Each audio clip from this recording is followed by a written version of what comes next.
gusta la historia bélica? ¿Quieres ser parte de nuestra vieja guardia? Pues recuerda que también puedes escucharnos en formato audio podcast siempre que quieras desde la web o la app iVoox. Es gratis y ahí tenemos alojados más de 1000 episodios que se publican por lo menos una semana antes que aquí. Puedes acceder a través del enlace en la descripción del audio o desde el primer comentario fijado. Te esperamos.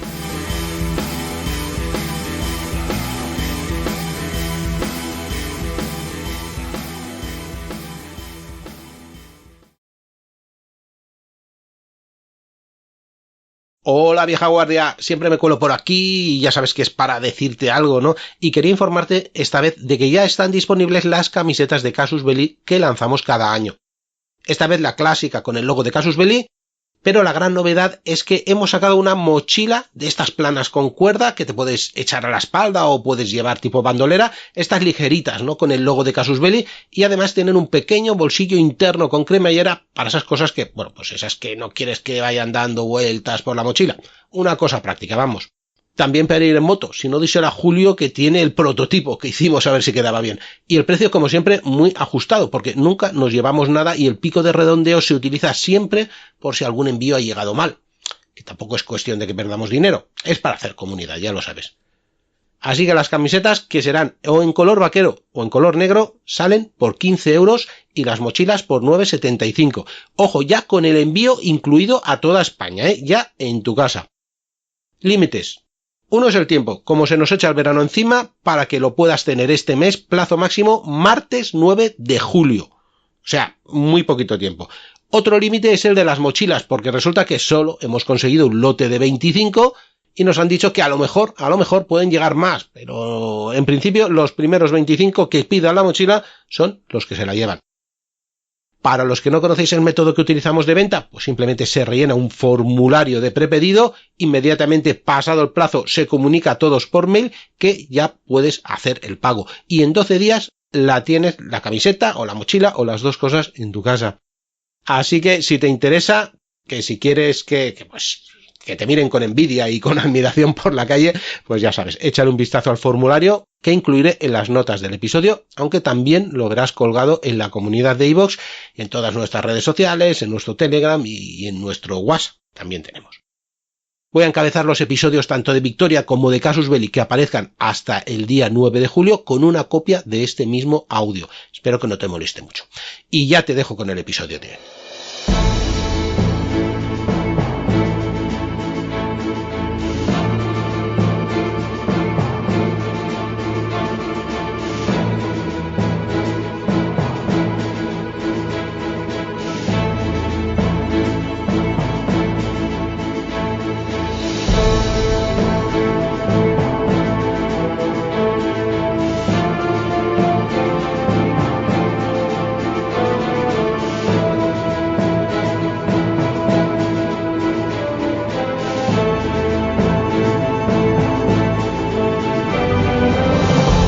Hola y bienvenidos a un nuevo Casus Belli. Hoy, bueno, me presento primero, soy Esaú Rodríguez y hoy no me acompaña Antonio, ni vamos a hacer un especial sobre los convoyes en el Ártico, ni vamos a hacer una batalla especial, en fin, no está Antonio para aclararnos, así que quien quiera cortar ya puede cortar, pero antes de que corte le digo que voy a traerme a un gran ponente, un gran compañero que va a estar con nosotros y vamos a hablar de una unidad especial, como pueden ser los Spetsnaz, que ya habló Dani con Pablo Quintana en el Casus Belli 55, por si queréis escucharlo, pero como allí se habló de mucho y se habló de muchas operaciones especiales y no dio tiempo a profundizar, se me ocurrió a mí que sería bueno e interesante hablar específicamente de una operación. Así que hablé con el invitado, que paso ya a presentaros, que es Julio. Julio, buenas tardes, buenas noches. Muy buenas. Bueno, pues Julio, me voy a permitir que lo presente porque vais a ver que es un invitado de lujo. Julio, alias Caronte, como su nick de guerra, es un fijo, digamos, dentro de 3 podcasts de cine y serie pues muy conocidos, como son La Constante, La Guarida de Sid y Web Entertainment, donde yo lo conozco, aparte de, hablando con Julio, se me ocurrió plantearle, oye, Julio, ¿tú sabes algo de estos Spetsnaz? Y me dijo, sí, y además conozco una operación que hicieron que fue maravillosa, magnífica y cojonuda, que dejó impresionado a medio mundo y del que podríamos hablar. Y le dije, pues vamos a ello, ¿verdad, Julio?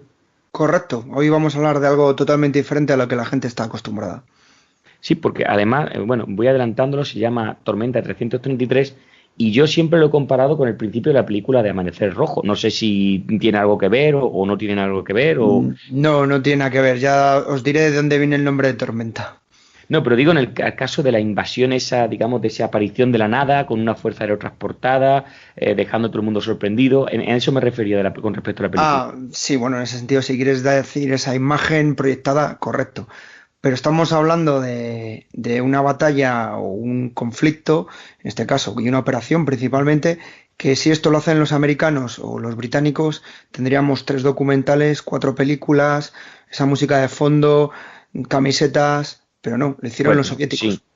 Bueno, y tendríamos cientos de libros con análisis y seguramente alguna enciclopedia de operaciones especiales, pues le habría dedicado como mínimo 2 números especiales. Bueno, no quiero contaros más. Como digo, si queréis profundizar sobre los Spetsnaz, Casus Belli 55, La élite de la Estrella Roja, que fue un programa magnífico que hizo Dani con Pablo Quintana, pero que yo, que estoy aquí con Julio, vamos a hablar de Tormenta 333, que como bien dice él, si lo hubieran hecho los americanos, si lo hubieran hecho los norteamericanos, si lo hubieran hecho incluso los mismos británicos, pues tendríamos películas, series y demás, pero claro, como lo han hecho los rusos, pues incluso antes de grabar estábamos hablando de, oye, alguna película o serie o algo, y la verdad que aquí en Occidente no, seguramente dentro del mundo ruso haya, evidentemente, y haya muy buen cine y buenas series, pero en fin, incluso libros, evidentemente, pero como no tenemos acceso aquí en castellano, incluso en inglés, que sería un idioma que podríamos dominar, pues no hemos podido recomendarlo. Pero bueno, vamos a hablar de un poco, evidentemente, de Tormenta 333. ¿Dónde ocurre? Pues ocurre en un sitio que en los últimos casi 50 años pues está siendo famoso, o 40 años, perdonadme, por irme tan lejos, está siendo famoso y que nunca abandona las noticias, y es que es Afganistán. Y Afganistán es importante porque supuso, para la Unión Soviética como tal, pues el principio del fin.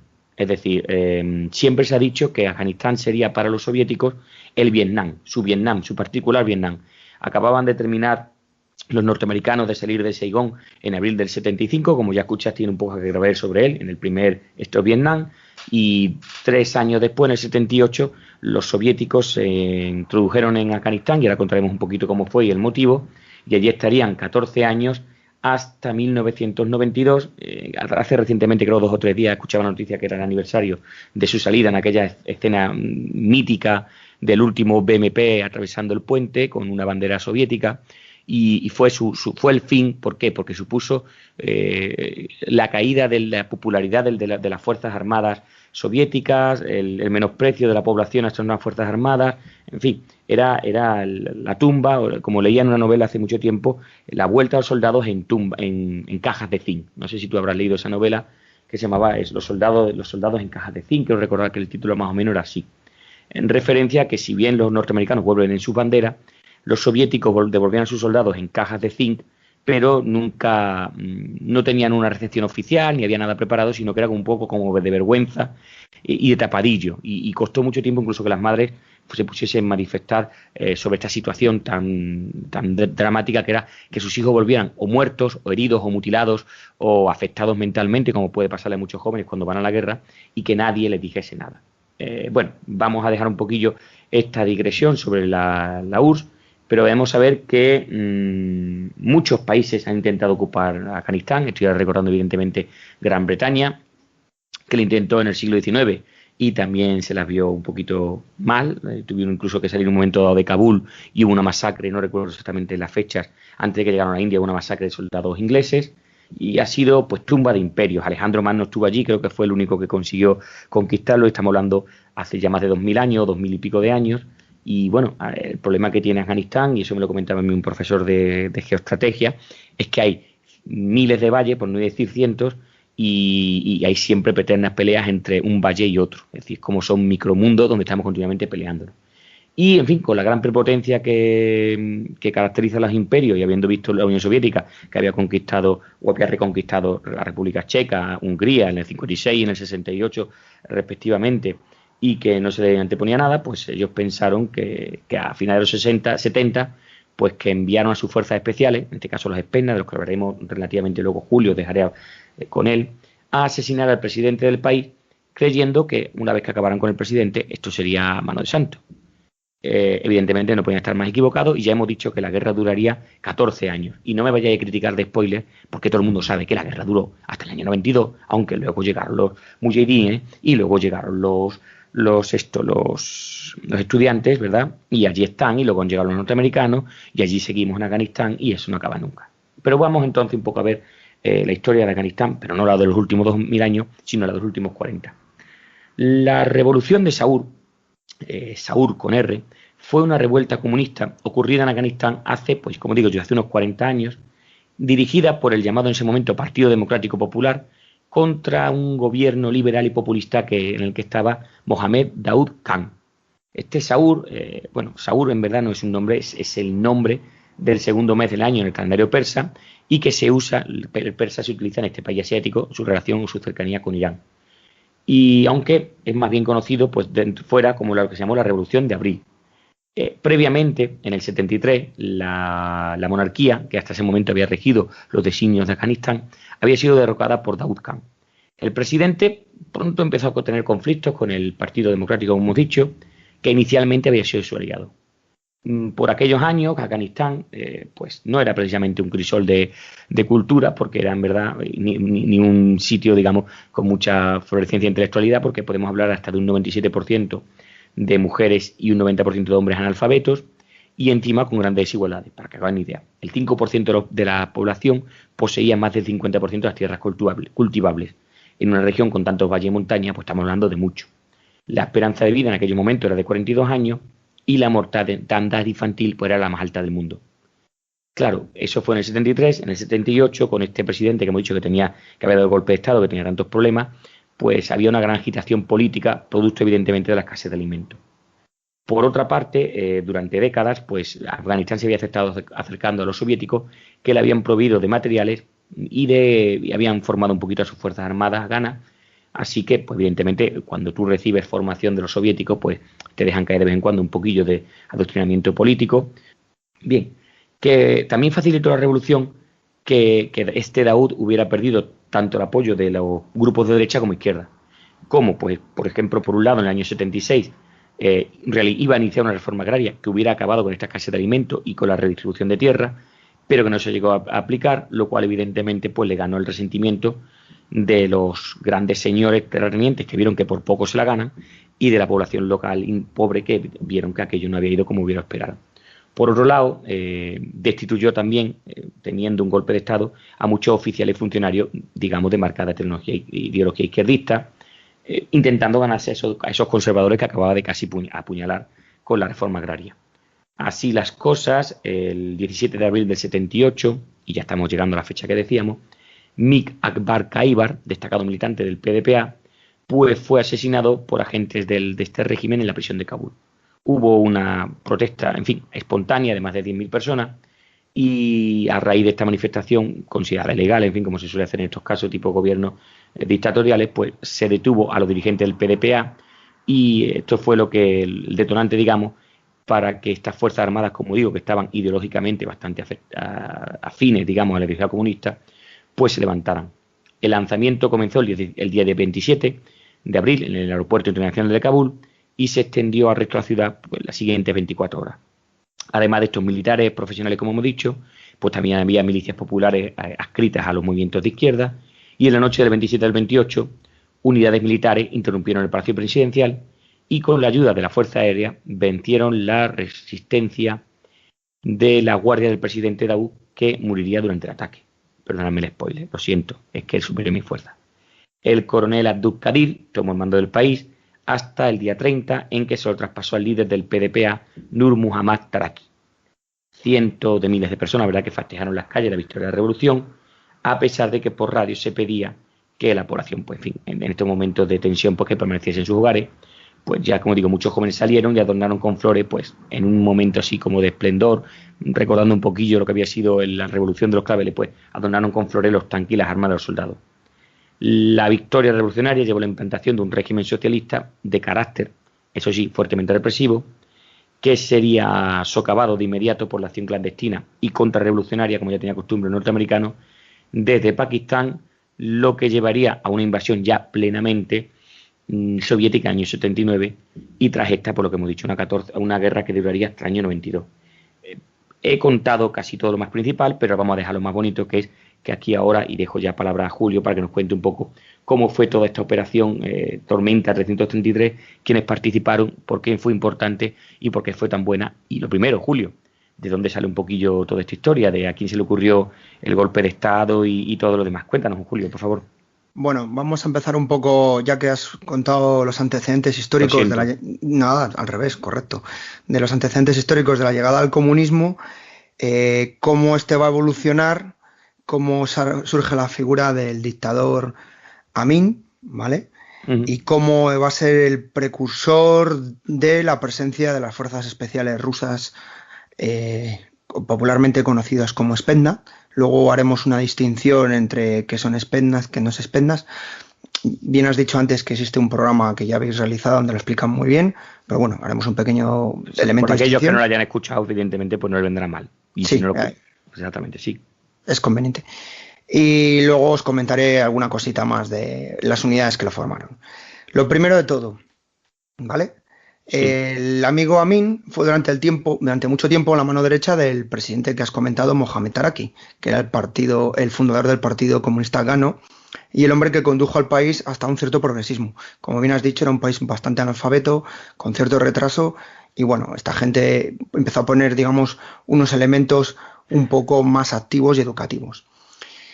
Casualmente, el 14 de septiembre de 1978 se produce un tiroteo en el Palacio del Gobierno entre los guardaespaldas de Amin y los de Taraki, lo que dio lugar a un cruce de acusaciones de quién ha empezado, quién ha sido el responsable, lo de siempre, y acabó derivando en el arresto del presidente días después.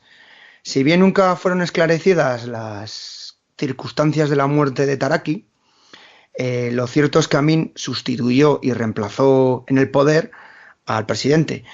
Popularmente siempre se ha creído que lo ejecutó, que mandó la ejecución del mismo y que esa pequeña discusión fue una simple excusa para eliminarlo. Algo que históricamente en Afganistán se ha dado durante muchos siglos, estos años ha dado y seguirá dando en el futuro, me parece a mí. Muy bien. ¿Qué ocurrió? Que lo primero cuando vino este hombre Taraki, pues todas las medidas que tenía implantadas el presidente Taraki, como era la emancipación de la mujer, propiedad comunal y demás medidas sobre todo educativas, lo primero que hizo este hombre al venir fue fuera, a tomar por saco, a boleidas, no se cortó. Entonces que poco a poco la población se volvió en contra, porque claro, consideraban que se está dando una vuelta hacia atrás en muy poco tiempo, y ahí estaban muy hartos del mal gobierno de Amin, y claro, empezaron a haber combates, levantamientos, porque claro, la sospecha de que había sido asesinado el presidente Taraki circulaba entre toda la gente, ¿vale? Y en aquella época no había redes sociales que favorecieran el que esto se moviera en minutos. Esto tardaba. Uh-huh. ¿Qué hizo nuestro protagonista? Pues, como hacen todos los dictadores, me imagino, ¿no? Efectivamente. La represión fue brutal. Miles de personas fueron asesinadas y perseguidas por cuestionar su mandato. Claro, esto generó aún más caos. Si ya había un caos generalizado, ahora aumentó. Los soviéticos, pues claro, vieron sospechar, empezaron a temer que el conflicto pudiera extenderse a sus fronteras. Porque claro, en aquella época, estamos hablando que estamos en la Unión de Repúblicas Socialistas Soviéticas, que incluía las diferentes repúblicas que son limítrofes con Afganistán, ¿vale?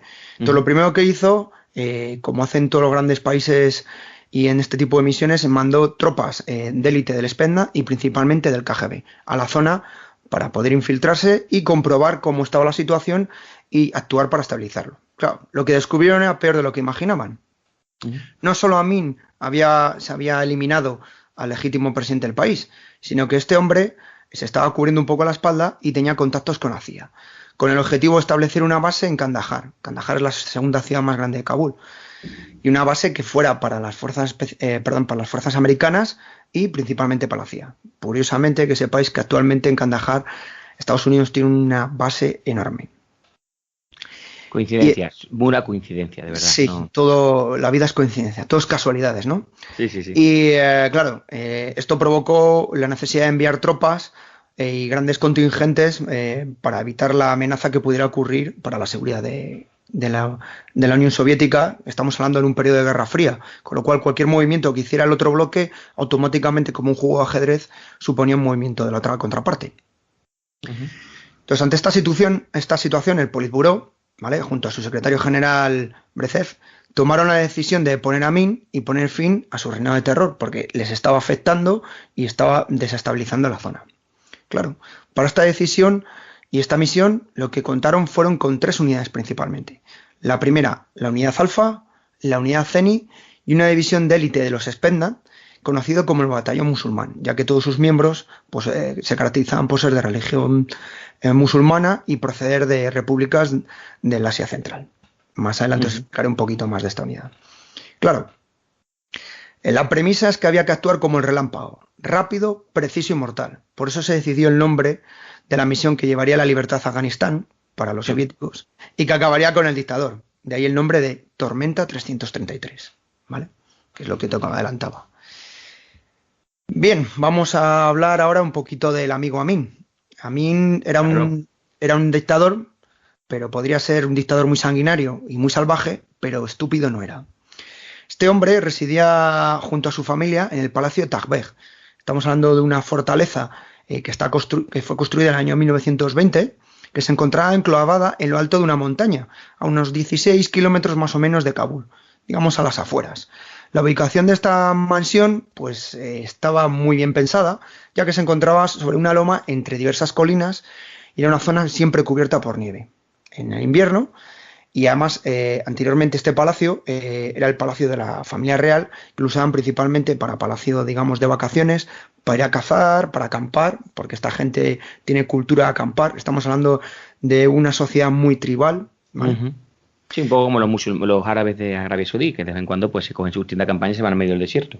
Correcto, el mismo planteamiento, ¿vale? Este palacio es un palacio construido por arquitectos europeos a principios del siglo XX, como hemos dicho, en 1920.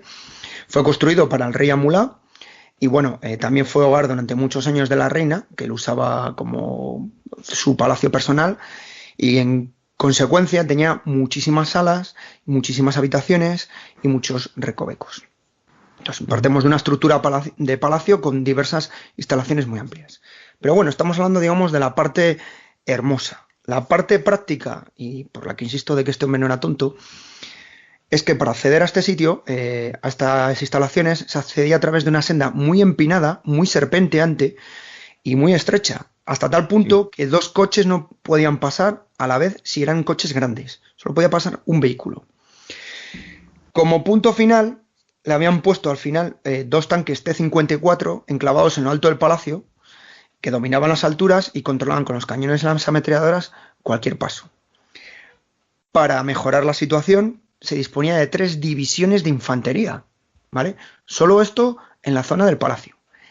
A mayores, lo que es la entrada del palacio, estaba protegido por 7 puestos de ametralladoras, lanzagranadas y numerosas armas ligeras que disponían estos soldados. Hemos dicho que había 3 divisiones de infantería. Bien, también había 3 batallones de infantería motorizados, un batallón de tanques y un regimiento antiaéreo, ¿vale? Y este regimiento antiaéreo a su vez disponía de un regimiento de zapadores de apoyo que estaría formado en torno a unos 1000 hombres. Si a eso le sumamos, en la zona, digamos, próxima al palacio, había otras 2 divisiones de infantería y 2 brigadas de tanques y diversas unidades de haganas, con lo cual estamos hablando de un auténtico ejército alrededor del palacio y en las proximidades de Kabul. No se fiaba mucho de sus compañeros, ¿eh? Por supuesto. Es más, para complementar lo que has dicho tú, fíjate si no se fiaba de nadie, y que hemos dicho muchas veces, a lo poco que íbamos hablando del concepto tribal, que la guardia personal de Amin estaba compuesta por 300 hombres más o menos procedentes de su tribu y siempre leales hasta la médula, ¿vale? El concepto familia-tribu allí es muy fuerte, ¿vale? Que vigilaban en todo momento a la familia de Amin y a él, ¿vale? Es de lealtad total. En total podremos hablar que se calcula habría más de 2.500 soldados férreamente armados, ¿vale? Eran soldados que disponían de un armamento moderno para la época. Sí. Claro. A ver cómo hacen los soviéticos. Cuéntanos, claro. porque eso ya no está poniendo la cosa al cuerpo malo. No sé yo esto cómo van a conseguir. Esto se pone complicado, ¿no? Sí, Si sí, tú lo no. piensas, esto dices, en tiempos modernos actualmente, si pensamos con la mentalidad del año 2019, la mentalidad es mandar muchas unidades aéreas, bombardearlo, arrasarlo y luego entrar a ver qué pasa. Bueno, yo creo que la mentalidad soviética también sería esa. A ver, si tú me Sí, apuras, le mando unos cuantos MiG-25 y arraso la zona rápido, ¿eh? correcto. Los soviéticos serían aún peores. Estos mandarían muchas bombas de racimo. Pero claro, partimos de una defensa que es formidable, pero claro, ningún castillo ni fortaleza podía escapar al poder de la Unión Soviética. A ver qué hacen. Claro, Amin, que desconocía que la Unión Soviética desconfiaba tanto de él, pues había autorizado la presencia en su Sulagano de muchas unidades y de tropas rusas desde finales de noviembre. O sea, que llevaban ya unos meses con el pretexto de que le ayudaran a estabilizar la situación del país. Y para acabar con la amplia presencia de mujahidines que empezaban en diversos valles a contar con amplia presencia y luego de más guerrillas tribales, señores del norte, señores del sur y demás circunstancias que hacen de que ese país siempre sea un puzzle. Es más, 2 días antes del comienzo de la operación, de la que estamos hablando, pues un avión soviético se estrelló en las cercanías de Kabul, falleciendo tanto la tripulación como los paracaidistas que transportaban, que si no recuerdo mal eran en torno a unos 37 soldados soviéticos. Hay que partir siempre, además lo diré a lo largo del programa, los paracaidistas rusos son una de las fuerzas de élite regulares del ejército soviético. Perdonar que digamos muchas veces rusos, soviéticos, Es costumbre. comunistas. Es la costumbre. Peco de ese efecto, disculparme, porque a veces lo que decimos muchas veces pensamos rusos, comunistas, y en aquella época sí vinculaba igual. ¿Vale? Vale. Muy bien, perdonado quedas. Sigue. Claro, ¿qué ocurría? Que este dictador no imaginaba que la presencia de las tropas soviéticas pues no tenían otra finalidad que ir abriendo el camino. Y es que hay un axioma muy clásico que es Roma no paga traidores. Y los soviéticos habían considerado que Amin era un traidor. Sí, porque es extraño, estaba negociando con la CIA y sin embargo seguía metiendo a soldados, a analistas soviéticos, lo cual nos hace pensar si verdaderamente estaba negociando con la CIA como nos estaban diciendo los soviéticos. ¿No? Parece Claro, extraño. estaba jugando a dos bandas. Incluso su ejército, parte del armamento que disponía el ejército afgano en aquel momento era principalmente soviético, era armamento de origen ruso. Sí. Con lo cual, la base, digamos, principalmente era soviético. Bien. ¿Quién fue? ¿Quién se lo carga esta misión, esta joya de misión? Venga. Vale, que es, digamos, la estrella y que es un poco el bautizo de fuego, es la unidad Alfa, ¿vale? O grupo Alfa. Es la que sería la punta de lanza de las fuerzas especiales soviéticas en la operación que se va a realizar. Pero no estaban solos. En total, se cuentan con la presencia de 24 soldados del grupo Alfa, más 30 soldados del grupo Zenit, también adscrito al KGB. Luego explicaré más adelante, pero el grupo Zenit y el grupo Alfa pertenecían al KGB, ¿vale? Al servicio de seguridad soviético. La diferencia es que el Zenit principalmente se iba a encargar de recoger las pruebas de colaboración entre Amin y Estados Unidos. ¿Recoger o fabricar, has dicho? Recoger. Lo que viene oficial es recoger. Y incluso investigando para realizar este programa, que he investigado en un par de enlaces, revistas y contactos soviéticos, porque hay muy poca información. Realmente es complicado porque hay poca información. Y los soviéticos se caracterizan por filtrar poca documentación, y menos de esa época. Era localizar. El Alfa, su misión era capturar a Amin, ponerlo entre comillas, ¿vale? La forma de capturar de esta gente ya sabéis cómo es. Hemos dicho 24, ¿eh? Y el otro tenía 2.500. O sea, correcto. Sí, perfecto. Ir apuntando. 24 soldados del grupo Alfa, 30 del grupo Zenit, 87 soldados de una compañía transportada, es decir, paracaidistas, y los 520 hombres que formaban el 154 grupo Batallón Spenda, que como hemos comentado, los famosos miembros del batallón musulmán. Esta unidad es realmente curiosa, es un auténtico caballo de Troya, bastante significativo, porque los rusos fueron inteligentes y lo que hicieron fue formar una unidad principalmente con soldados que pertenecían a diversas unidades de la Unión Soviética, que fueran uzbecos, tayikos y turcomanos, para que racialmente no desentonaran de las tropas afganas, de los físicos nativos, de la personalidad de los nativos. Además de enviarles a Afganistán, cuando les envían de apoyo, lo primero que hicieron es cambiarles los uniformes, para que llevaran la uniformidad del ejército regular afgano, para no distinguirse, ni que llevaran galones distintos, ningún elemento que pudieran levantar sospechas, ¿vale? He dicho antes la expresión caballo de Troya, pues nunca mejor dicho. Con lo cual estamos hablando de en torno a unos 600 soldados vestidos con uniformes del ejército afgano, con el mismo armamento, sin insignias ni elementos ni iconos que pudieran desentonar o llamar la atención. Solo llevaban una cosa, y eran bandas blancas en los brazos. ¿Para qué? Para evitar el famoso fuego amigo, para poder distinguirse. Ya sabéis que a día de hoy en muchas operaciones y conflictos hay más muertos por fuego amigo que por fuego enemigo. Y los americanos creo que en esto tienen bastante experiencia. ¿Cómo suelen hacer los norteamericanos para en caso de entrar en una operación para diferenciarse del enemigo? Digo, por preguntar. Bueno, perdón un segundito, la gente no sabe, pero Julio, lo has dicho antes y lo puedo repetir, eres un experto en el tema de grupos especiales y voy a aprovechar para preguntarte todo lo que me surge de duda. Bueno, hay muchos indicativos. Uno, y el principal, son luces estrobos, luces IR, porque muchas de las operaciones que se hacen a día de hoy se aprovechan la noche. Sí. Esta es otro ejemplo, ¿vale? Se aprovecha la oscuridad. Entonces, principalmente en los momentos de oscuridad, como tú vas con visores nocturnos, lo que suelen hacer es usar luces de carácter IR y estrobo, o incluso parches de carácter IR y estrobo para que te lo identifiquen. En aquella época, estamos hablando en el 78, la tecnología no era tan amplia o tan efectiva.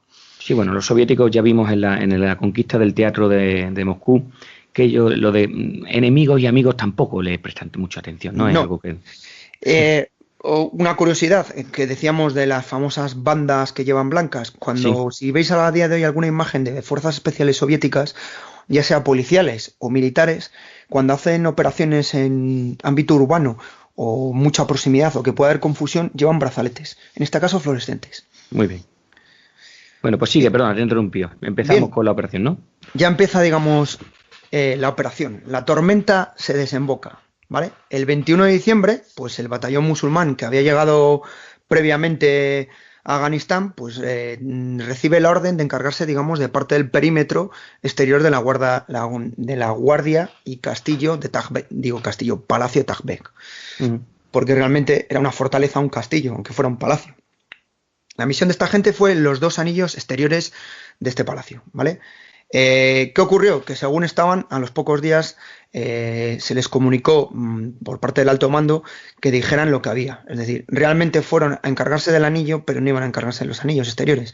Iban a observar y comprobar cómo estaba la situación para planificar la toma adecuada del palacio.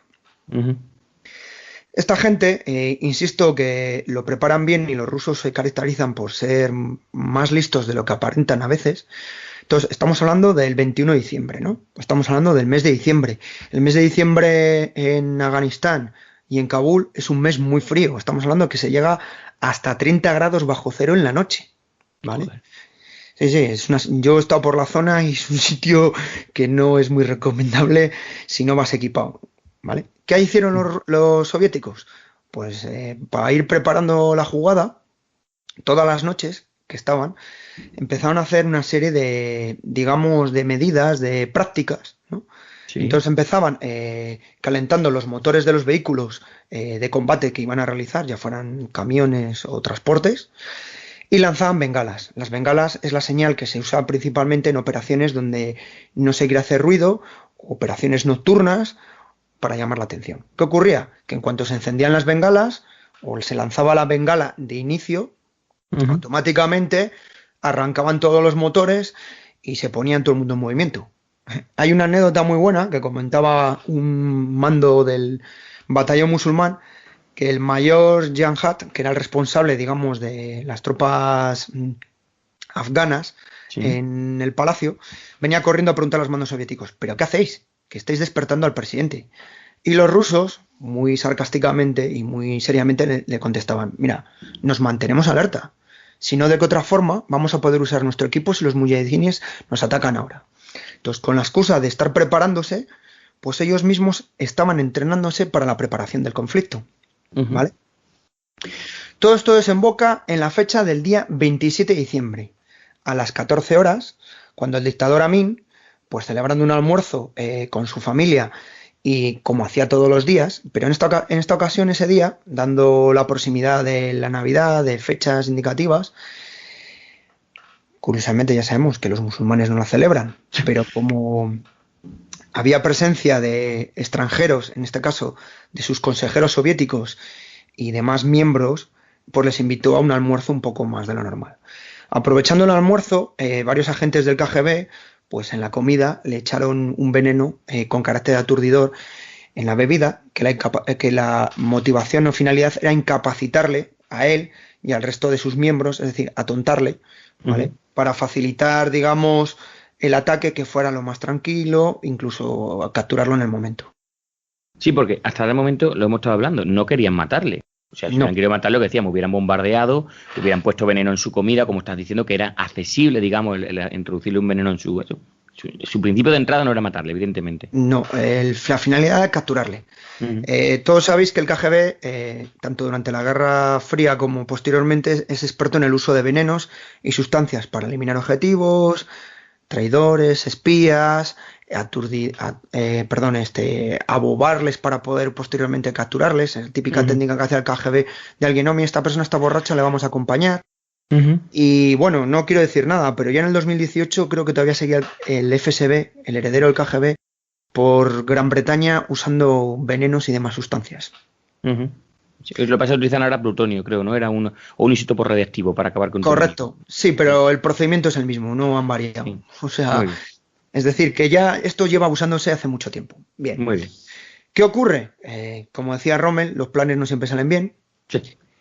Y entonces el plan parcialmente tiene éxito, en el sentido de que el hombre se encuentra indispuesto, él y varios mandos del ejército afgano, y tienen que ir a acostarse.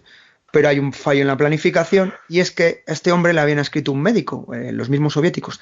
Y el médico soviético de Amin no estaba al tanto del ataque ni de la situación, y lo reanima y consigue que recupere el conocimiento perfectamente y que este hombre esté en pleno funcionamiento. Con lo que el factor sorpresa y resolución de modo rápido, pues ya falla.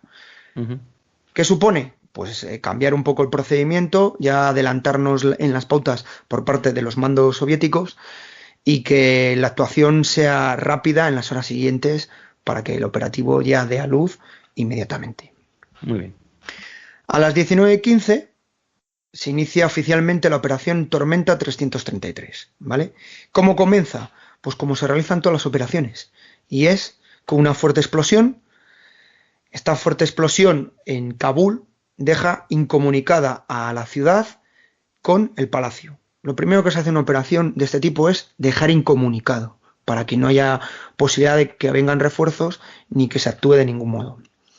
Claro, al inutilizar la radio y el teléfono, supone una ventana de tiempo para que las tropas puedan actuar. 15 minutos después, a las 19:30, el batallón musulmán, que estaba desplegado como hemos comentado, en los anillos de seguridad exterior, vuelven sus armas contra las divisiones afganas, lo cual, en un acto de gran osadía y sorpresa total, pillan a las tropas afganas de un modo bastante apisonadora. Cuando digo apisonadora, lo digo porque esta gente no se cortaron y tenían un vehículo que es un cañón antiaéreo, el CSU-23-4, conocido como Silka, que es una apisonadora auténtica de ametralladora, y lo giraron y no se cortaron y lo dispararon contra las tropas afganas. Te estoy hablando de un vehículo que tiene 4 cañones de 23 milímetros, montado en una torreta y con una cadencia de tiro de 3.400 y 4.000 disparos por minuto. Con lo cual... locura. Sí, el picadillo que realizaron en minutos es bastante contundente. Es más, el responsables del batallón musulmán, en declaraciones que hicieron en informes, decían que había tanta sangre en el suelo y había tantas partes del cuerpo acribilladas, incluso brazos por la zona, que muchos soldados musulmanes estaban vomitando de la salvajada. Claro, solo en los primeros minutos causan 200 bajas, en minutos, ¿vale? Y les pillan a todas las tropas afganas totalmente por sorpresa. La confusión y desconcierto pues empieza a surgir por todas las tropas, porque no sabían exactamente qué estaba ocurriendo. Hasta tal punto que hemos comentado anteriormente las tropas que formaban la defensa del palacio. Bueno, pues de las unidades del regimiento antiaéreo no se disparó ni un solo disparo, ni un tiro llegaron a efectuar. Los zapadores llegaron a efectuar unos pocos tiros. El batallón de tanques sí que llegó a disparar. ¿Pero qué hicieron los musulmanes? Otro caballo de Troya. Como bien decías al principio, estamos hablando de un país con una alta tasa de analfabetismo y esto también afectaba a las tropas. ¿Qué habían hecho los soviéticos? Pues les habían puesto a muchos miembros del batallón musulmán en la dirección de los vehículos. ¿Por qué? Porque los tanques y muchos carros y muchos blindados y muchos elementos o cañones estaban en ruso y esta gente no hablaba, ni la hablaba, ni sabía leer y menos escribirlo. Entonces una jugada que les hicieron fue poner al frente para formarles a las tropas afganas en el uso de esos vehículos de tal forma que lo tenían controlado ellos para que no pudieran usarlo. Es decir, porque el principal elemento para las tropas con las que podían pillarles eran los vehículos blindados. Muy bien. Empieza el problema de que hay muchos muertos y automáticamente las tropas afganas sorprendidas empiezan a rendirse. Se rinden a mansalva, hasta tal punto que los soviéticos contaban que había montañas de armas, montañas de material capturado, de diverso armamento, que llegaban a llamar la atención de la cantidad. Lo primero que hacen esta gente es separan a los oficiales y a los oficiales, es decir, la gente con mayor formación y mayor motivación para las tropas, es decir, los que pueden dirigir a las tropas, los separan, digamos, de los soldados rasos, los colocan en diferentes zonas en un valle. Y luego, muy inteligentemente, preparan una cocina con té, con azúcar, con pan crujiente, con elementos de alimentación y procuran tratarlos muy humanamente. ¿Para qué? Para evitar que las tropas salgan corriendo, se nos escapen. Y sobre todo un factor muy importante que es lo que hay que pensar, que si esta gente se llega a unir y resistir, los habrían aplastado con sus propias manos, dada la cantidad de gente que era en la proporción frente a los soldados rusos. Entonces interesaba tenerlos controlados, alimentados, que estuviesen contentos y separados de sus mandos que eran los motivadores. Sí, ¿vale? Normalmente cualquier manual que leas sobre tratamiento de prisioneros, lo primero que dice es coger a los oficiales y suboficiales, separarlos de la tropa y así se van a sentir la tropa como más perdida, digamos que no. Pero en este caso lo que decías tú es que encima si se llegan a reponer, pues no hubieran podido pararlo, porque además, como dices tú, estamos en medio de una operación, no se trata de capturar esto, vamos a por el otro.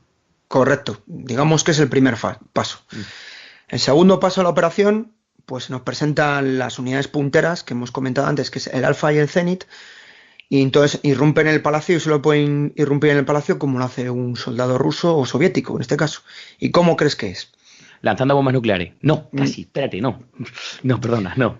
Algo más soviético, en vehículos, sí. En los famosos BMP, sí. Y entrar a saco, y cuando digo a saco es disparando sobre los mismos con las ametralladoras de 30 milímetros que disponen estos vehículos, sobre todo lo que se mueve, sobre las puertas, alrededor, la entrada, y en el momento que entran en el palacio, abrir escotillas y abajo. Entonces es, digamos, cuando empieza la parte dura de la operación, porque ahí ya estamos hablando de que hay un auténtico mar de fuego, una auténtica carnicería, y entonces ahora pasamos a la carnicería dentro del palacio. Entonces, estas unidades van planta por planta y habitación por habitación limpiándolas. El método ruso de esa época de limpiarlas, pues es curioso, ¿vale? En este caso estamos hablando... Sorpréndenos, Julio, venga. Bueno, es curioso, es práctico. ¿Cómo pueden limpiarlo? Pues muy fácil. La clave era buscar al dictador, ¿vale? Pero era buscar al dictador y encontrarlo. No hemos dicho desde el principio cómo que había que encontrarlo o localizarlo. Entonces, la forma de abrir la habitación o limpiar una habitación es ráfaga. Si había respuesta, lanzar una granada. Y si seguía la respuesta, otra ráfaga. Y si ya seguía algo vivo, que era raro, se entraba. Con lo cual, las posibilidades de capturar prisioneros bajaban bastante. Es casi como limpiar una habitación en Stalingrado, ¿eh? No me parece que haya mejorado la cosa en 40 años. Correcto, hasta el punto de que muchos mandos, en este caso del Alfa, procedían eran veteranos, digamos, de los que les formaron, que venían de las luchas contra, o protocolos que tenían de cuando se había luchado contra los alemanes en CQB, que es como se llama a la lucha en urbano, ¿vale? Los Combat. Bien, el arma en dotación en el AK-74, estamos hablando de que iban igual que los soldados afganos, no llamaban atención, la idea no era llamar la atención, también va por una cosa que os diré posteriormente, y la opción de hacer prisioneros no figuraba en la mente de estas unidades, con lo cual, imaginar una manada, y cuando digo manada, es una manada de soldados soviéticos enormes, hinchados en sangre, yendo habitación por habitación limpiando. Bien, no hemos hablado de Amin. Claro, no. Amin, a este hombre, pues al principio del ataque, pues el hombre está totalmente sorprendido. Y hasta tal punto, era tal su sorpresa, que en declaraciones de miembros de su gobierno, él le dijo: tranquilos, que los soviets nos van a ayudar, porque él pensaba que era otra tribu o una revolución de levantamiento de mujahidines, incluso del pueblo, pero en ningún momento pensó de que fueran los rusos, y así pues lo comunicó a sus oficiales y ayudantes. Pero claro, llegó un ayudante y le abrió los ojos y le dijo: mira, es que son los soviéticos los que nos atacan. Claro, eso supuso un jarro de agua fría tremendo en la moral de este hombre. Claro, le hundió. Si ya una situación de estar de estrés ante un ataque te comentan eso, de que tú quien crees que es tu esperanza no va a aparecer, pues ya la situación acaba efectivamente, acaba por hundirte. Se comenta que, bueno, la versión oficial que dicen es que la última vez se le vio vestido a este hombre con una camiseta Adidas y empuñando un arma en una defensa, digamos, fratricida y suicida de su vida. ¿Vale? Eso es muy ochentero, eso de una camiseta Adidas me suena muy ochentero, ¿verdad? Sí, sí, si ya le pones una cadena de oro, pues ya... Sí. ¿Vale? Con lo cual la imagen es una imagen muy poco romántica de esta figura y de este personaje que es tan controvertido en la historia de Afganistán, de este dictador tan sanguinario, ¿vale? ¿Qué ocurría? Que estábamos hablando de un señor que estaba ensangrentado, aturdido, porque claro, este hombre lo habían envenenado unas horas antes. Entonces, la situación, aunque estaba prácticamente, digamos, curado, él seguía como atontado, que venimos diciendo, ¿vale? Claro, en ningún momento pensó que el engaño que le había realizado a los soviéticos de hacerles la cama hablando con los americanos, iba a ser descubierto. Pero claro, ya era demasiado tarde. A las 19:45 fue localizado por las fuerzas especiales Alfa y abatido junto a su hijo. En este punto hay que comentar que, bueno, hay dudas porque no se llega a quedar claro y no hay ningún informe oficial verídico que diga si fue ejecutado durante el asalto o posteriormente. Nunca sabremos si se rindió y le ejecutaron o acabó disparando y luchando contra estos soldados soviéticos. En total estamos hablando de que en menos de 45 minutos, a las 19:48, se da por concluida la operación. O sea, 45 minutos de operación, rápida, directa, una tormenta, un rayo. En total, 1.700 afganos se rindieron, 300 murieron y el resto huyó a las montañas, salió corriendo. O sea, incluidos los de su pueblo, ¿verdad? Que eran fanáticos. Sí, correcto. Muchos de los que murieron, una parte eran de sus fanáticos, pero cuando uno está la situación está desesperada, pues hay lealtad, pero la lealtad a veces... Sí. Exacto. Como se dice popularmente, todos miramos nuestro culo, ¿vale? De lo que no hay datos oficiales es del personal civil de la mansión o del palacio que falleció, ¿vale? Por lo que he podido leer y he localizado, pues entre las víctimas que están reconocidas estaba un hijo de Amin, que le enterraron, bueno, la forma de enterrar, usaron alfombras del palacio para guardar los cadáveres, tanto de Amin como de su hijo. Al ser musulmanes, pues no se les mete en ataúdes, ¿vale? El hijo de Amin falleció por la explosión de una granada. No se sabe si estaba defendiéndose o estaba en la habitación equivocada. Un médico soviético que estaba adscrito a Amin falleció, y la esposa de un ministro afgano. En este caso se comenta que fue por fuego cruzado. Esos son los 3 civiles oficialmente que fallecen. Yo particularmente tengo mis serias dudas. Si está diciendo que entraban a saco lanzando granadas, pues todos los trabajadores civiles que hubiera dentro del palacio murieron seguro. Vamos, ahí no se salvó ni el gato. Correcto, por eso, pero yo estoy insistiendo que en relación a esta operación es una operación con muy poca información y la información que ha venido viene de los mandos soviéticos, informes soviéticos, y nunca va a decir alguien lo malo, siempre se dice lo bueno, ya lo sabéis, y más en esa época, ¿vale? Ahí no había periodistas encuadrados o cámaras que pudieran grabar la situación, ¿vale? Hablamos de las víctimas que ha habido por el bando afgano, pero ¿los soviéticos tú crees que tuvieron bajas? ¿Muchas? ¿Pocas? Yo me voy a arriesgar a decir que no tiene más de una decena. Vale. Bueno, pues los rusos tuvieron las siguientes bajas. El grupo Alfa perdió 2 hombres. El Zenit perdió 3. La compañía transportada, es decir, los paracaidistas, perdieron 9. Y el batallón musulmán perdió 5. Y de esos 5 fueron principalmente de un vehículo, de un BMP, que transportaba tropas a las puertas del palacio, que fue destruido por leales a Amin. Le metieron un misil y le eliminaron. No obstante... Comparado con lo que estás diciendo, eso es nada casi. Claro, no obstante, en comparación con las tropas afganas, es nimio, ¿vale? Nimio. Obviamente también decir que no se sabe si hubo víctimas por fuego amigo. Creemos que no, pero insisto, los rusos cuentan lo que quieren contar. Sí, y con los antecedentes que tenemos que estábamos diciendo antes del teatro de Moscú, o el colegio aquel también, ¿verdad? No te puedes fiar de nadie. Sigue, perdona. Pero bueno, ya has dicho que no fueron las primeras víctimas rusas en Afganistán. Las primeras...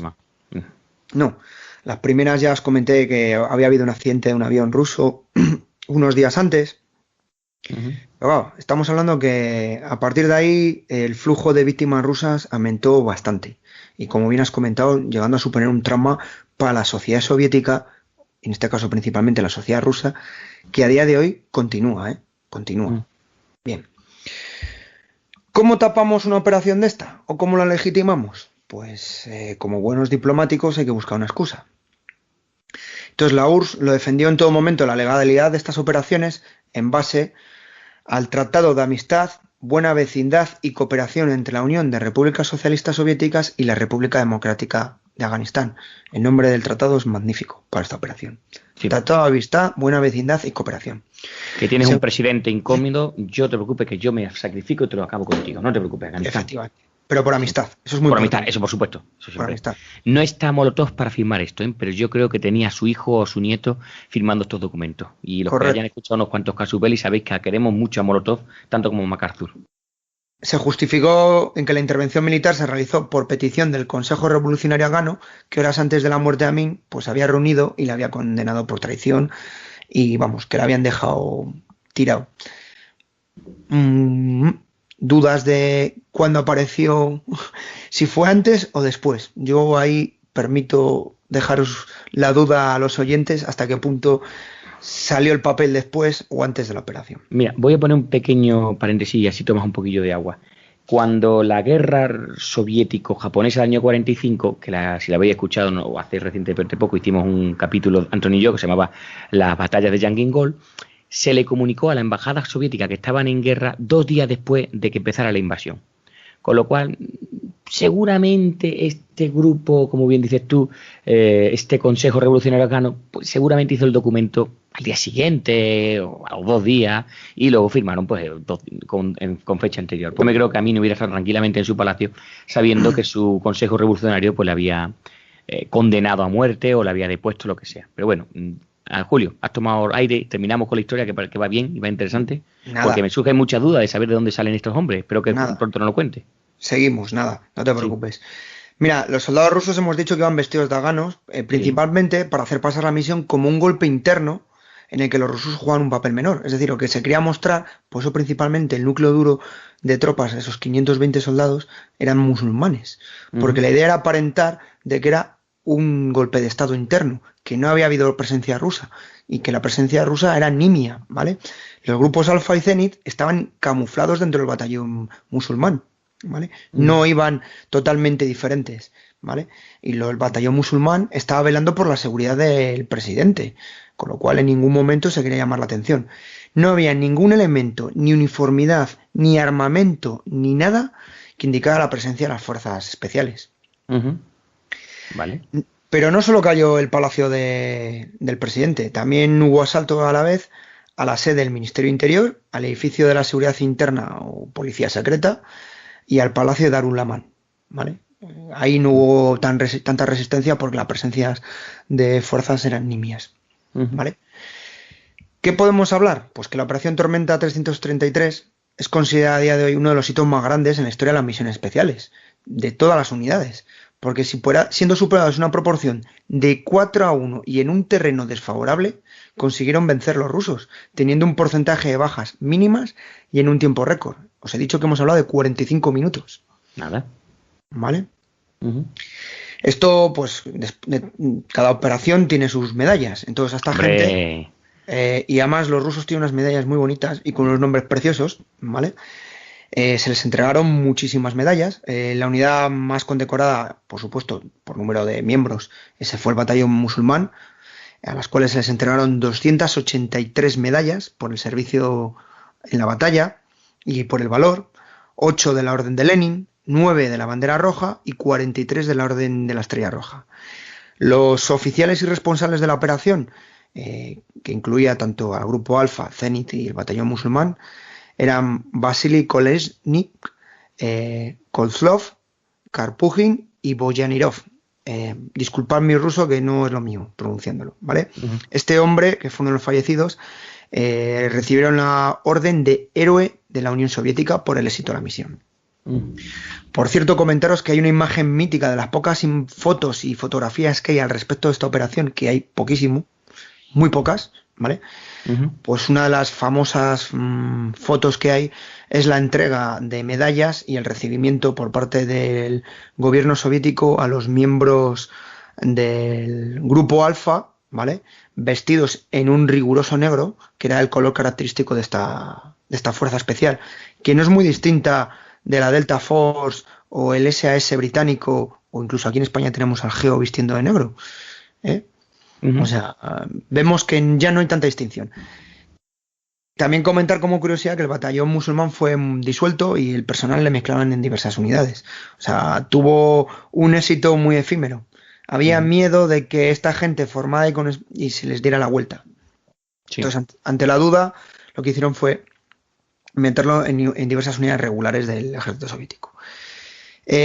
También otra curiosidad comentaros en relación al palacio de Tagbeg, este famoso palacio muy bonito, bueno, ahora que está hecho una porquería, hablando mal y pronto, le dejaron como un queso de gruyère, sirvió como base del 40 ejército soviético durante la guerra de Afganistán.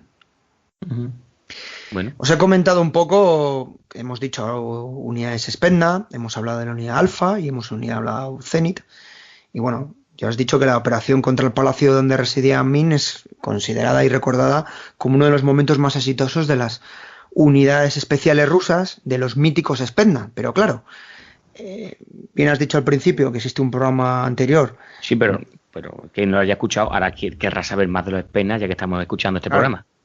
Claro, hay que tener en cuenta una cosa. Spetsnaz es la palabra rusa, ¿vale?, que hace referencia a fuerzas especiales o unidades especiales o unidades del ejército de carácter especial, ¿vale? Es el concepto de fuerzas especiales. Claro, tenemos Spetsnaz que pertenecen al ejército de tierra, Spetsnaz que pertenecen a la marina, Spetsnaz que pertenecen a la Guardia de Fronteras, Spetsnaz de la policía, es decir, fuerzas especiales, ¿vale? Porque es uno de los grandes errores o de los falsos mitos el hablar de Spetsnaz como una sola unidad, sino que Spetsnaz simplemente son fuerzas especiales, ¿vale? ¿Cuál fue la unidad Spetsnaz que encabezó este asalto? El Grupo Alfa. El Grupo Alfa, sí. El Grupo Alfa.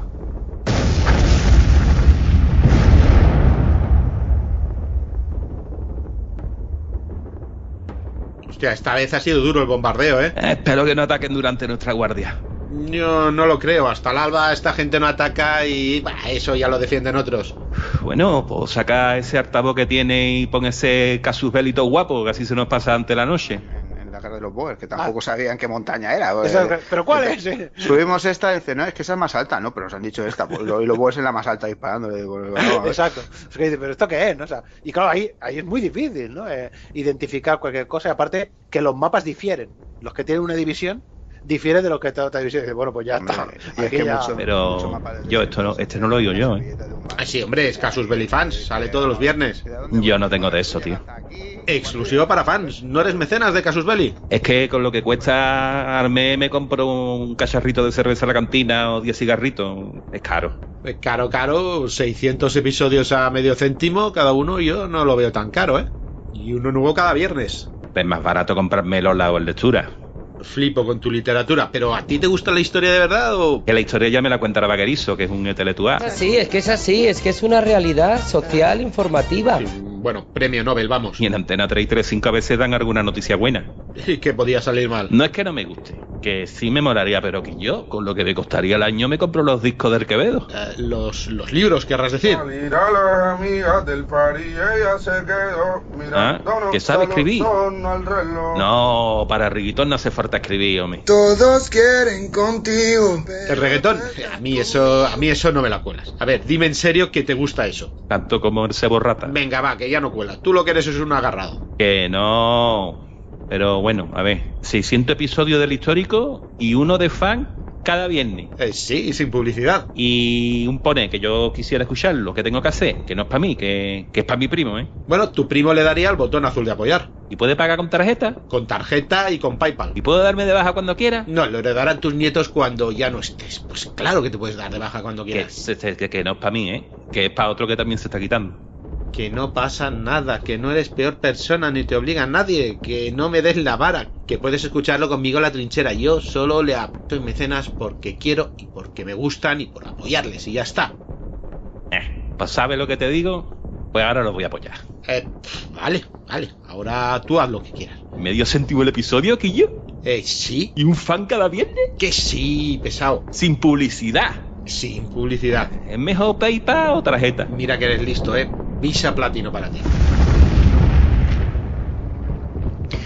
Es tan famosa este asalto y fue tan meticuloso que las academias militares lo estudian. O sea, esto se da en una academia militar como un ejemplo de un asalto en una posición fortificada.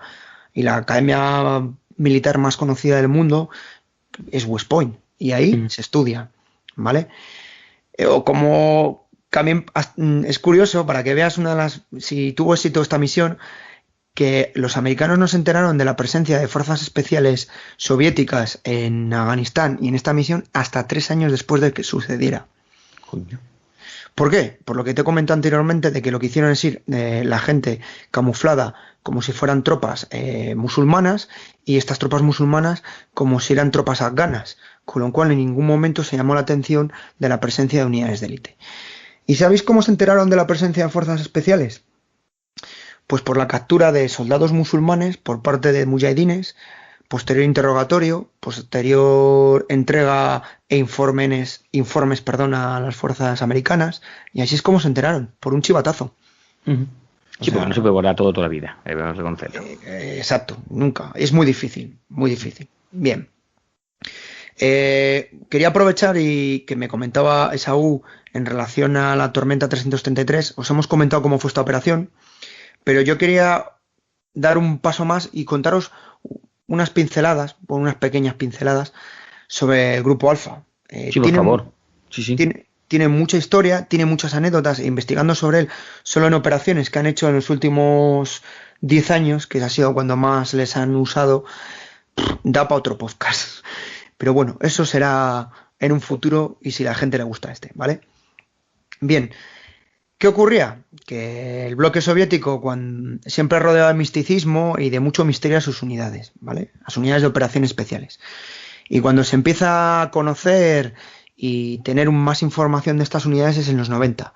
Y más recientemente, como he dicho, en el siglo XXI, es decir, a partir del año 2000, es cuando empiezan a aflorar más información, ¿vale? Digamos, con la caída del gobierno soviético y posteriormente levantamiento de informes es cuando empieza a aflorar la información, ¿vale? ¿Qué ocurre? Que la unidad de élite o la fuerza especial rusa en primera línea en la operación cuando hay liberación de rescates es la unidad alfa, que está adscrita al FSB, digamos la antigua KGB. ¿Vale? Estamos ante una unidad antiterrorista de operaciones especiales vinculada, pues, como hemos dicho, al Servicio Federal de Seguridad. Es que me encantan los nombres de los rusos. Servicio Federal de Seguridad, FSB, y popularmente conocido como la KGB. ¿Vale? Comentaros una cosita antes de que entremos a fundación. Sus miembros se entrenan en condiciones extremas por 4 años antes de entrar de modo pleno al grupo. 4 años, ¿vale? O sea, para que veáis la preparación de esta gente hasta que son oficialmente reconocidos como alfa, ¿vale? Curiosidad, hasta el asalto al teatro, que el de Dubrovna, ¿verdad? El que decíamos antes. Con tan trágicas consecuencias, oficialmente solo había habido 4 muertos en combate por el grupo alfa, ¿vale? Y 2, ya sabéis dónde han sido, ¿vale? ¿Cuándo nace este grupo y cómo nace? Pues la fecha oficial de nacimiento es el 29 de julio de 1974. Dentro del Comité para la Seguridad del Estado, el KGB, se crea el Grupo A, Unidad de Operaciones Especiales dedicada al combate terrorista, que al final acabaría llamándose o conociéndose como Grupo Alfa, ¿vale? El padrino y creador de esta unidad fue Yuri Andropov, ¿vale? Sí. Que era el director del KGB en ese momento y digamos que fue el principal impulsor y mecenas de esta unidad. ¿Por qué se crea esta unidad, no? Sí. Y en esta fecha, 74, vale. ¿Por qué tan tarde para entendernos? Sí. O no es tarde. Tarde, pero no es tarde, y ahora lo vais a entender. Claro, la decisión de crear un grupo especializado en asalto en combates urbanos, antiterroristas, liberación de rescates, etcétera, tiene un punto culmen en una fecha y en una situación, que es los Juegos Olímpicos de Múnich de 1972. Como muchos de nuestros oyentes saben, en esos Juegos Olímpicos se produjo el secuestro y asesinato por parte de Septiembre Negro, una organización palestina, de 11 miembros de la selección israelí. Y claro, ahí hubo unas consecuencias muy graves porque hasta esa época no había unidades especializadas, no había, tanto policial como militarmente se desconocía cómo actuar ante estas situaciones. Entonces la forma de actuar era, digamos, muy extrema. Se necesitaban, ¿cómo decirlo de una forma? Cuchillos y no mazas. Vale. Sí. A ver, yo creo que ha sido una aclaración sobre una actuación. Es decir, no todo vale entrando, como has dicho antes, a disparo y con granadas. A veces Correcto. Hay que ser un poco más sutil. Correcto. Se necesita un buen cuchillo, un bisturí más que un cuchillo. Sí, todavía mejor, exactamente. Mejor la aclaración. Vale, claro, la influencia de los atentados de terroristas en Múnich provocó en toda Europa la creación de unidades antiterroristas, ya sea el GSG-9 alemán, el GEO español, el SAS ya venía anteriormente de la Segunda Guerra Mundial, pero y de todas las operaciones que hemos visto en Oman, ahora estoy viendo recientemente en Brunei, es decir, los SAS han estado en todos sitios. Sí, y siguen estando, incluso recientemente han estado en Kenia, no hace muchos meses. Si alguien que sabe qué hacen allí se están enfrentando contra los mujahidín, contra los radicales islamistas que están en Somalia y que están tomando el poder, basándose quizás en la misma teoría que hicieron en Afganistán. Sí, bueno, yo lo contaba en relación al asalto hace poco de un hotel en Somalia. Sí. Que bueno, salió a la luz la presencia de un miembro del SAS que estaba formando, digamos, estaba como asesor técnico o asesor militar, pero no se cortó ni un pelo en cogerse el chaleco y entrar el primero.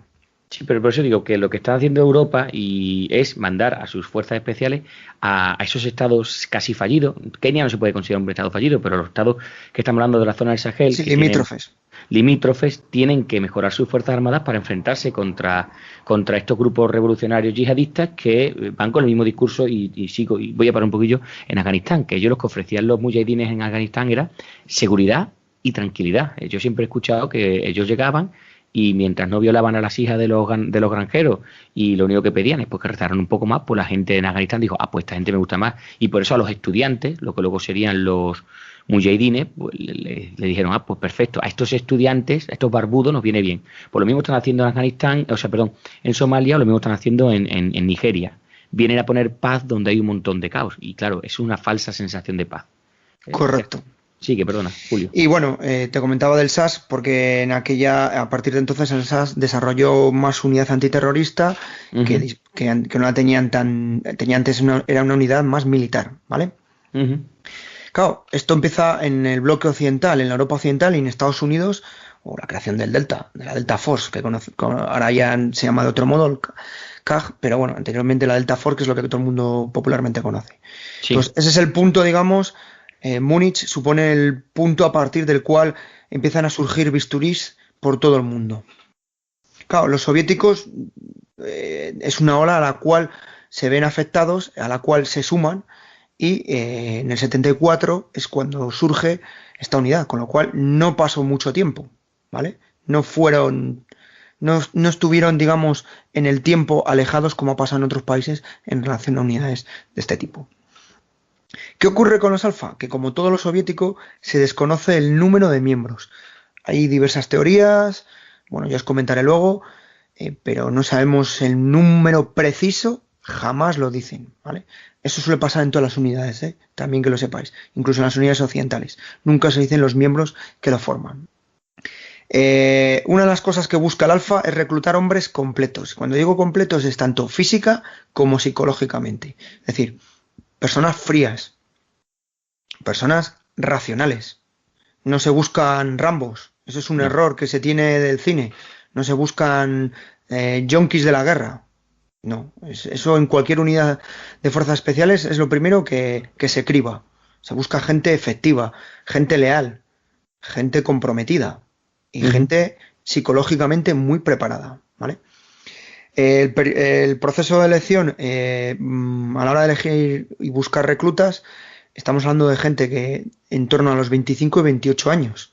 No son jovencitos, no son soldados de 20 años, son soldados que ya tienen experiencia, que hemos comentado que les tienen hasta 4 años preparándolos antes de entrar, ¿eh? Sí, que no es a los primeros que pillan, sino que tienes que demostrarlo interrumpidamente durante un montón de tiempo. Correcto, para entrar en esta unidad, el foco, la zona principal del resto de unidades que acceden al alfa son principalmente de las unidades paracaidistas del ejército y de otras unidades Spetsnaz, ¿vale? Hemos comentado que grupos Spetsnaz pues vienen de sus fuerzas especiales y de los paracaidistas, que son unidades que ya son duras de por sí, muy duras. O sea, con lo cual estamos hablando que ya llevan un doble, incluso triple filtro el tipo de operadores, ¿vale? O miembros que acceden a la unidad alfa. ¿Vale? Es decir, están perteneciendo a la élite de la élite, ¿vale? A la crème de la crème. Una curiosidad, la primera operación que hizo el Alfa no fue la operación que se comenta anteriormente de la Tormenta 333, sino fue el 28 de marzo de 1979 en Moscú para desarmar a un hombre que amenazaba a un diplomático estadounidense con matarle. O sea... absurdo. Sí. Haberle dejado. Sí.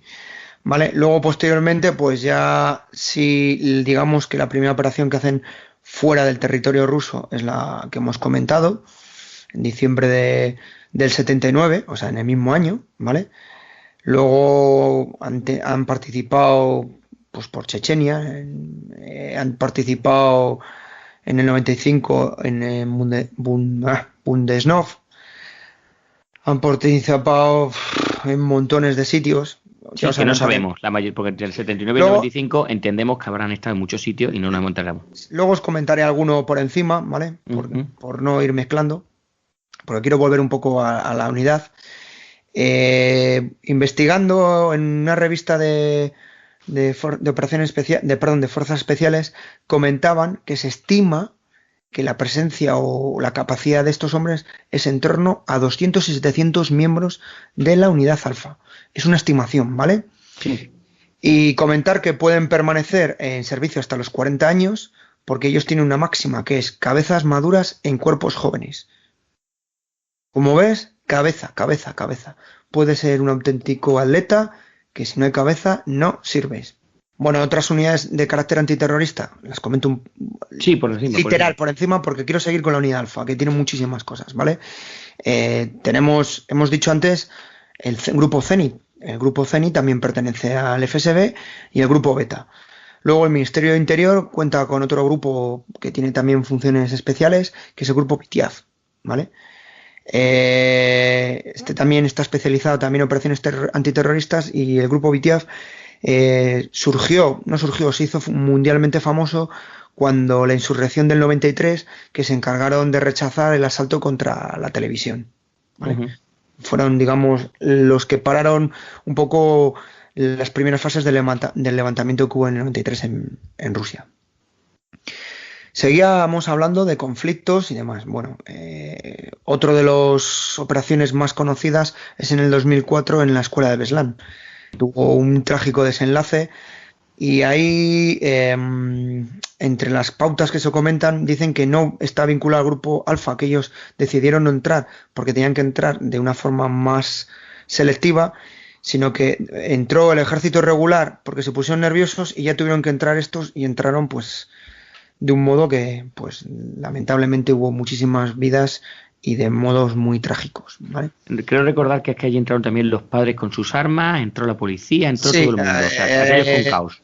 A ver, lo que se comenta o se lee es que entraron primero los que no tenían que entrar. Los padres. Efectivamente. Y luego el policía del pueblo, el policía de no sé dónde, tal. Y entonces cuando entraron estos, ya entraron en un tiroteo, en una balacera, que dirían en Colombia. ¿Y a quién disparó? ¿Quién es el malo y quién es el bueno? Pues todos muertos y hacer puñetas. Exacto. Y entonces, pues bueno, pasó lo que pasó, ¿vale? No es precisamente es un ejemplo de una muy mala operación. Uh-huh. Más funciones. Bueno, esta gente se encarga muchas veces de la escolta del presidente Putin, Vladimir Putin, cuando va a zonas calientes. Digamos que es uno de sus anillos. Hacen muchas operaciones contra la delincuencia en Rusia, contra secuestradores, contra mafias locales. Uh-huh. Decir que la mafia en Rusia hay delincuencia no es como en otros países. Allí la mafia van con Kalashnikov. Es decir, a la hora de actuar hay que actuar con cierta... Sí. Esa es la expresión correcta, ¿vale? Por el Cáucaso han estado en innumerables conflictos en Chechenia, en Osetia, en fin. En Georgia también, me imagino. Correcto. Insisto que es que investigando de esto puedo hacer un podcast solo de las operaciones que han hecho esta gente, ¿vale? Han estado en Ucrania también, ¿vale? Han sido algunos de Ucrania no se sabe qué ha pasado, ¿verdad? Correcto. Esto, cuando digo esta parte, voy a poner los comillos. También se sabe que y consta de su presencia en Siria.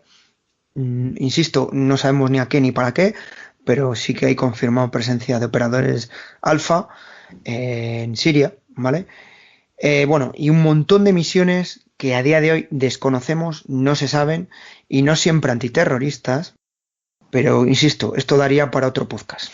Muy bien, pero vamos a ver un poquillo de con qué se preparan o con qué se mueven en el mundo de o sea, cuando hacen una operación, qué tipo de armamento podrían tener. Sí, bueno, tenemos la imagen de los Spetsnaz, obviamente con sus Kalashnikov de diferentes versiones, sus variantes Kalashnikov, pero te voy a dar un punto muy interesante y que la gente desconoce. Sí. Actualmente vivimos en el mundo de la globalización. Sí. ¿Vale? Ya ha caído el muro de Berlín, ya no existe la Guerra Fría y muchas unidades de estas están en pleno contacto. Incluso hay campeonatos que se suelen hacer principalmente en Jordania, donde hay presencia de diferentes unidades especiales de muchos países y se hacen intercambios de opiniones, se aprueba material. Entonces te voy a sorprender con un par de cositas. Venga, sorpréndeme. La primera, ¿tú piensas que todo el material que disponen esta unidad es material ruso o de origen ruso? Deberían, porque ellos están muy orgullosos de su material, o por lo menos durante 50 años han estado así. Sí, es decir, ellos son fanáticos, son, digamos, la primera punta de lanza de la familia Kalashnikov, ¿no? Sí, imagen. Un ruso sin Kalashnikov no es un ruso, ¿no? Botella de vodka y Kalashnikov son imágenes icónicas. Sí, y un oso por detrás también. Que en ese orden no sabemos cómo. Sí, correcto. Bien, pues que sepáis y que sepa la gente que entre los armamentos que dispone esta gente, disponen de fusiles Heckler y Koch 417, que es un fusil de precisión, ¿vale? Que usan, por ejemplo, en España lo usa la UEI de la Guardia Civil, la usa lo que es la antigua UOE o Fuerza de Acción Naval. O sea, es un fusil de primera línea, lo usan los SEAL. O sea, y además y no es ruso, por lo que me estás y no es contando. ruso. Y además podéis ver vídeos en YouTube de donde se les ve en acción usándolo en el Cáucaso. O sea, esto no es nada inventado, ni que digan, esta gente se tira el moco con una invención. Entre sus pistolas son muy fanáticos de una marca austríaca, que es la marca Glock, ¿vale? Y principalmente usan la 17 y la 19, que son pistolas compactas que son bastante efectivas para funciones policiales y militares, ¿vale? También disponen de fusiles americanos M4, ¿vale? Colt. Y diréis, anda, ¿lo han comprado? Pues sí y no. Cuando la invasión de Georgia, en Georgia disponía de una gran cantidad de armamento occidental. Cuando me refiero a occidental es americano principalmente. Sí. Entre ellos M4 de la familia Colt o M4 de diversas marcas americanas. ¿Vale? Pues estos se los llevaron. ¿Vale? Mira qué suerte, ¿no? Mira, oye, mira, qué suerte que este que ha muerto ha dejado aquí un M4, pues ya está para casita. Pues disponen de muchos y totalmente customizados o modificados tanto en culatas, miras. Las miras que usan son miras de precisión europeas, americanas, alemanas. Como rifle de precisión, estábamos hablando antes del 417, que es un DMR, un fusil de precisión puro y duro, es el Akurasi. Ese lo usa el ejército español a día de hoy, pues también lo disponen ellos. Pero seguimos hablando. Uno de sus patrones de uniformes es el Multican. El Multican es el patrón del cual dispone el ejército americano y que vinculan a sus fuerzas especiales. Y los americanos las usan, un americano Multican de operaciones especiales es lo más normal del mundo. Pues esta unidad usa el Multican. El ATAX es otro camuflaje verdoso de origen americano que lo usan. Y dices, joder, esta gente te sorprende cómo disponen tanto material, cómo se han occidentalizado. Y dices, bueno, pues si funciona, ¿por qué no? Claro, hay que funcionar todo. No hay que ser tactical, es un término que se usa en ambientes, ¿no? Ser un guay táctico, sí. ¿Vale? Pero no solo esta gente ha aprendido y ha comprado material, sino que esta gente ha contratado y se ha entrenado con instructores del primer nivel. Cuando digo instructores del primer nivel, uno de los instructores que ha dado formación al Alfa ruso es Larry Vickers. Larry Vickers es miembro de la Delta Force norteamericano y es una auténtica leyenda en el mundo militar y de formación policial, militar, táctica. Pues este hombre ha estado en Rusia y en Moscú entrenando a esta gente, ¿vale? ¿Hasta qué punto hablamos de que se están formando y de que se están entrenando, ¿vale? Bueno, estamos hablando de material. Una cosita que siempre me ha encantado de esta unidad es un vehículo que tienen. Esta gente tiene un vehículo, ¿vale? Un vehículo de combate urbano conocido como el Phil Caratel, cuyo nombre de combate es Punisher, ¿vale? El castigador. ¿Vale? Ya me está diciendo mucho. Vale, es un impresionante blindado de 4 ruedas creado y tiene la finalidad de amedrentar. O sea, insisto, ver en internet fotos y hay vídeos de él, o sea, es una pasada. O sea, incluso, y esto es esta gente para... Perdona, mientras está hablando, lo estoy viendo y parece el coche de Batman. Correcto, es lo que te iba a decir, parece sacado de una película de Batman o de una película de Mad Max, ¿vale? En realidad es un camión Kamaz 4911 en versión 4x4, altamente blindado. ¿Y sabes qué velocidad máxima tiene este vehículo? Pues 120 por lo menos, yo qué sé. 150 kilómetros. Dios, pero si es enorme. Claro, es un bicharraco. Una de las cosas que decía la gente que parecía sacado de una carrera del París-Dakar, ¿vale? Sí. Pero blindado. Y comentarte como anécdota que estos cachondos del Alfa le pintan dentaduras al vehículo, a los laterales, como los antiguos aviones de la Segunda Guerra Mundial. Entonces tú imagínate en un pueblo de Chechenia que ves aparecer 2 bicharracos de estos negros con una sonrisa que no es nada divertida en el frente. Y que se abre y te empieza a vomitar soldados armados. Sí, quizás el choque, lo que decías tú, es actuar por un choque y aturdir al enemigo. Correcto. Hasta 10 soldados puede transportar, incluido el conductor. O sea, justo llevar al equipo, a un equipo. Porque esta gente hablamos de que, a ver, cambian las circunstancias. Los americanos usan el Lenco, En este caso usan el SWAT, ¿no? Estamos hablando de una unidad que a veces tiene funciones policiales. O sea, para que os hagáis una idea, nuestros oyentes, hace funciones como un GEO, ¿vale? Sí. Como el GEO español, ¿vale? O la UEI. Lo que pasa es que con la mentalidad rusa, y si tenemos que mandarles a otro país, les mandamos a otro país y con funciones militares, como es la Operación Tormenta 333, de la que hemos estado hablando.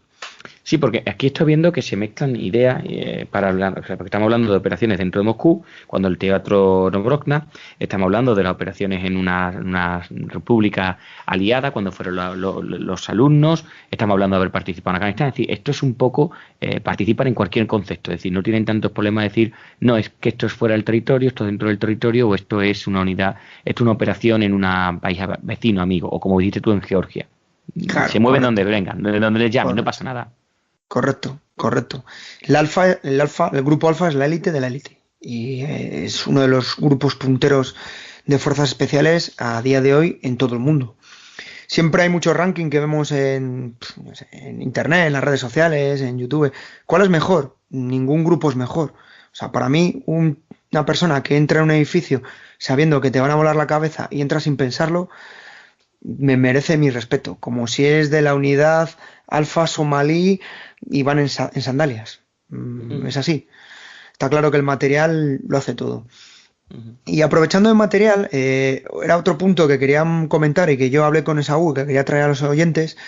El arma que puso de moda el alfa, porque fue la arma que puso un cambio revolucionario con respecto del clásico Kalashnikov AK-47, fue el AK-74, digamos que es la siguiente variante del AK-47, ¿vale? Fue el arma en dotación de los soviéticos en el conflicto afgano y fue el arma con el que entraron los Alfa y los Zenit y el batallón musulmán en el Palacio Tajbek. Es un arma que empezó en el 74 y supuso un cambio respecto al Kalashnikov AK-47, que es la imagen icónica. ¿Y cuál es el cambio? Pues el cambio es en el armamento, en el cartucho. ¿Por qué? Porque el AK-47 es de un 7.62 y este es de un 5.45, ¿vale? Ya os digo que fue el arma en dotación por parte de los rusos en Afganistán. Y bueno, tuvo dudas, hubo quejas, porque claro, estamos hablando que la finalidad de tener un cartucho menos potente favorecía o debería favorecer un principio una mayor precisión, pero esto no ocurrió. Aunque tenía mayor potencia y el freno de boca se había mejorado para que tuviese un retroceso, esta munición, al ser diferente, porque no era la 7.62, era más cara de producir, el peso era menor, y luego había un problema. Cuando un mujahidín se metía detrás de un árbol o detrás de un vehículo, pues mientras con el 7.62 podías llegar a atravesar la chapa, con el 5.65 no lo atravesabas. 5.65, 5.56, que yo me estoy volviendo loco. ¿De qué munición hablamos? Perdón. Bueno, empezaron con el 5.45 y el 5.56 es el de la OTAN. Ah, vale, perdón. Sí. ¿Vale? Es que me lío. Se nota que no soy un experto en tema de balística. Vale. 5.45 es el formato ruso y 5.56 es el formato de OTAN, ¿vale? Vale. Que es más, se está volviendo al 7.62 porque antaño con el 5.56, el formato OTAN, la finalidad no era matar, sino herir, y que hacer que un soldado herido vaya a un hospital. Muchos soldados heridos van a muchos hospitales, regresan a sus casas y creas una tensión. El 7.62 es para matar. ¿Qué ha ocurrido? Que en los conflictos que nos encontramos a día de hoy, que son conflictos asimétricos, ejemplo, Afganistán, donde no son dos ejércitos luchando, sino son pequeños levantamientos, conflictos en valles, en situaciones X, estamos hablando con gente que son suicidas, literalmente, es decir, no tiene nada que perder. Entonces, herir a esta gente no interesa. Y entonces se está volviendo hasta tal punto que a día de hoy las unidades de élite y de operaciones especiales tiran la mayoría de 7.62, ¿vale? Para que veáis cómo está cambiando. Bueno, este fusil tiene una versión corta, que es el AKS. El AKS-U sería la versión más corta, la plegable, la AKS-74. Y había una variante que era la KS74N, que era la cual permitía el acople de un visor nocturno. Digamos que esas son las 3 variantes. Y también les podías instalar silenciador a estos AKs. Luego, bueno, pues otro de las imágenes icónicas de este AK, pues es el S, que es el plegable, y que llevaban principalmente los paracaidistas. ¿Vale? Es otra de las imágenes icónicas que hay sobre Afganistán, de paracaidistas en las montañas o tropas soviéticas en montañas con el AK S-74. Luego se le daría dotación a los miembros de los vehículos blindados, pero ya estamos hablando de mucho más adelante. Estoy recordando ahora el podcast que grabé sobre el servicio militar en la Unión Soviética y hablaba eso, de que este era un arma de dotación, digamos, dentro de los carros. Sí, porque es plegable, es más pequeña y es más práctica en ese sentido para esta gente. Pero bueno, quería comentarlo como para finalizar un poco el tema de que nos ha llevado hoy, pues hablar, además de la unidad alfa, del armamento que pusieron de moda, de la operación Tormenta 333, que insisto es un hito, y la unidad que lo encabezó, que es la unidad alfa, que insisto da para un podcast muy completo, pero la idea que quiero es que la gente tenga un concepto un poco básico pero principal del funcionamiento de esta unidad y que hayan disfrutado pues de lo que hemos comentado hoy. Te dije antes de empezar, dijimos, tendríamos que hablar un poco de lo que pudiésemos sobre la operación 333, si hay algo, o sobre cine, que es verdad que tú eres un especialista en cine y en series sobre esto, pero como hemos dicho, en el cine europeo pues no hay mucho. Yo he encontrado un poco, ¿verdad? Lo hablábamos un poquillo antes, de los grandes títulos que hay sobre la guerra de Afganistán, pero siempre desde una presión a favor de los mujahideen en contra de los soviéticos. Sí, occidental. Sí, casos, por ejemplo, de La Bestia, ¿verdad? Una película del año 88 sobre un soldado soviético, sobre un carro, ¿verdad? Creo que era un T-72. Sí, La Bestia. Correcto. Y un soldado, pues, harto de ver cómo masacran a los afganos, pues se pasa con ellos. Tenemos otra que, en fin, hay que considerar que es de esta época, que es Rambo 3. Sí, con un puma que está disfrazado como un mío. Vaya, hombre, ya tenías que decirlo, que nada se le da cuenta a la gente. Luego hay una película que implica un poquito de la manera norteamericana de lo que fue el conflicto, como la guerra de Charlie Wilson. Yo siempre la pongo como ejemplo, pero sobre todo el final. No lo pongo al principio del medio, sino explico al final aquel momento en que él discute por unos pocos dólares para reconstruir las escuelas, ¿verdad? En Afganistán. Es una película muy interesante. Y luego como cine ruso, pues una que se puede encontrar en internet, en YouTube, en inglés, subtitulado en español, que es La Novena Compañía, que la historia que cuenta es apasionante, la verdad.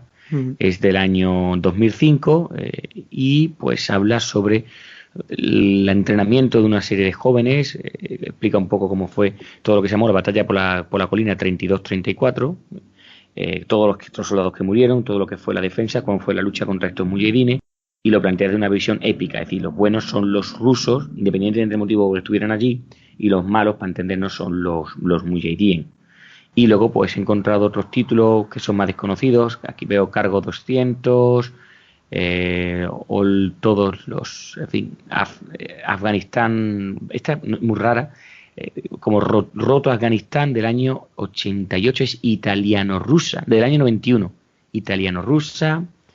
Y luego de cine, de libros sobre Operación Tormenta 333, Roderick Brightwater, se llama Los rusos en Afganistán, 79-89, de Vasily Mikrovny, La KGB en Afganistán, tiene mucho que ver con lo que estabas hablando tú, y se puede encontrar en internet, está editado por el Centro Internacional Woodrow Wilson, y por último tenemos aquí de Alexander Lyashkovsky, pues dentro de la invasión soviética de Afganistán y la conquista de Kabul en diciembre del 79, también del Centro para Escolares, fíjate tú, para estudiantes Woodrow Wilson Internacional, se puede descargar en internet, son PDF, y el libro, también artículo publicado con Global Security, la caída de Kabul, un efectivo golpe de mano, ¿verdad? De Lester Grau. Todo eso se puede leer, porque ya digo que no hay ninguna serie, como decíamos al principio, ni película sobre esta operación, que se lo merece evidentemente, y que si a alguno le gusta el cine ruso, pues seguramente encontrará alguna mención y alguna grabación, porque lo que hemos dicho es una operación